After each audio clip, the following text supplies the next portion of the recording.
नमस्कार दोस्तों, स्वागत है आप सभी का हमारे यूट्यूब चैनल पे। दोस्तों, सीटेट परीक्षा के महत्वपूर्ण टॉपिक को आज हम जानेंगे। सीटेट परीक्षा में 3 मनोवैज्ञानिक हैं जिनसे हर वर्ष प्रश्न बनते ही बनते हैं।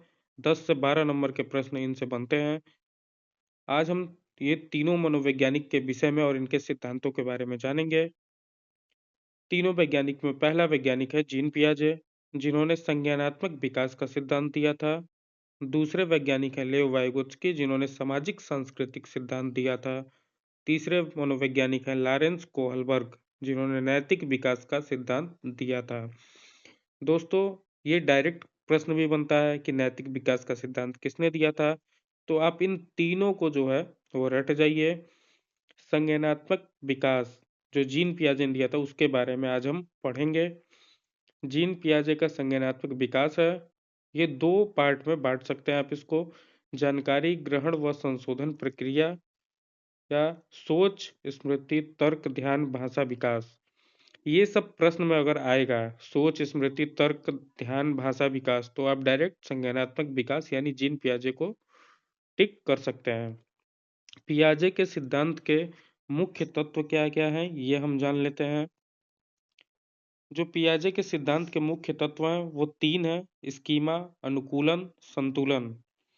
स्कीमा जो होता है वो ज्ञान की मानसिक श्रेणियाँ होता है, मतलब अपने मस्तिष्क को भी कई भागों में बाँटा जाता है। और ज्ञान की मानसिक श्रेणियाँ से मतलब ये है कि आपने पहले क्या सीखा है, आपके दिमाग में पहले का सीखा हुआ क्या है, वही स्कीमा होता है। दूसरा होता है अनुकूलन। अनुकूलन 2 प्रकार का होता है: आत्मसातीकरण, समायोजन। आत्मसातीकरण क्या होता है? नई जानकारियों को इकट्ठा करना।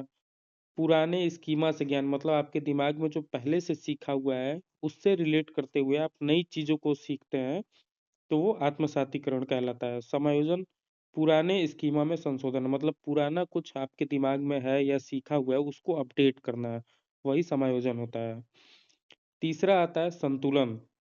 संतुलन क्या होता है? आत्मसातीकरण प्लस समायोजन के बीच संतुलन बस इसमें रखता है, मतलब दोनों के बीच ये संतुलन करता है। संज्ञानात्मक विकास की अवस्थाएँ कौन-कौन सी हैं ये देखेंगे, ये बहुत इम्पोर्टेंट है। इसको आप पूरा रट जाइएगा क्योंकि इससे हमेशा प्रश्न बनते हैं। संज्ञानात्मक विकास की जो अवस्थाएँ हैं वो मेन 4 अवस्थाएँ हैं। पहला होता है संवेदी प्रेरक, जिसमें आयु सीमा बच्चे की होती है 0 से 2 वर्ष। विशेषताएँ क्या हैं? इंद्रियों द्वारा सीखना है और वस्तु स्थायित्व, मतलब बच्चा जो होता है वो इंद्रियों के द्वारा, इशारे के द्वारा सीखता है। दूसरी अवस्था होती है पूर्व संक्रियात्मक, जिसकी उम्र होती है 2 से 7 वर्ष। इसमें क्या होता है? बच्चे में प्रतीकात्मक सोच, केंद्रवाद और जीववाद। तीसरी अवस्था है मूर्त संक्रियात्मक, 7 से 11 वर्ष। इसमें जो बच्चा होता है तार्किक सोच, संरक्षण, वर्गीकरण इत्यादि जानने लगता है, मतलब उसकी सोच जो होती है वो तार्किक हो जाती है। वो चीज़ों को याद रखता है, चीज़ों में भिन्नता करना सीख जाता है। ये सब मूर्त संक्रियात्मक के अंतर्गत आती है। चौथी अवस्था है औपचारिक संक्रियात्मक, 11 वर्ष या उससे अधिक की अवस्था। इसमें जो बच्चा है अमूर्त सोच, काल्पनिक सोच और वैज्ञानिक तर्क जो होता है उसके अंदर विकसित होने लगता है। अमूर्त सोच मतलब क्या?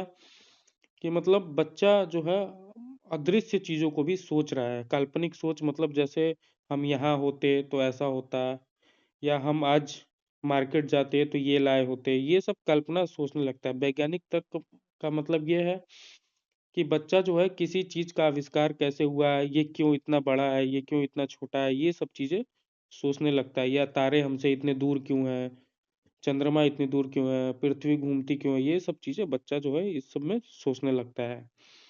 अब हम जानते हैं पियाजे के कुछ इम्पोर्टेंट टॉपिक के बारे में। पियाजे के अनुसार नैतिक विकास के चरण, ये बार-बार पूछा जाता है। नैतिक विकास के जो चरण हैं पियाजे के अनुसार वो 2 प्रकार के होते हैं: पराधीन विषम नैतिकता और स्वायत्त नैतिकता।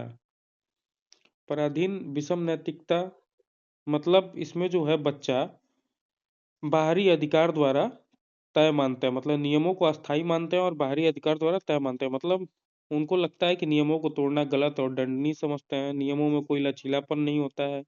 यह चरण क्या होता है? छोटे बच्चों में पाया जाता है। जैसे आप डाँट देंगे तो बच्चा डर जाता है, वो पराधीन विषम नैतिकता के अंतर्गत आएगा। दूसरा होता है स्वायत्त नैतिकता। नियमों को सभी की भलाई के लिए मानते हैं, नियमों में परिवर्तन संभव मानते हैं यदि वह सभी के हित में न हो। निर्णय सहमति और समझदारी के लिए जाते हैं। यह चरण बड़े बच्चों में विकसित होता है।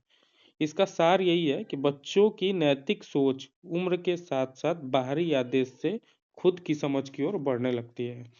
मतलब इस उम्र में बच्चे जो है बाहरी जो आदेश होता है उस पे विचार विमर्श करते हैं और खुद अपनी समझ से उसको समझते हैं। दोस्तों, अगला वीडियो में हम जो है लेव वाइज की पे चर्चा करेंगे। धन्यवाद।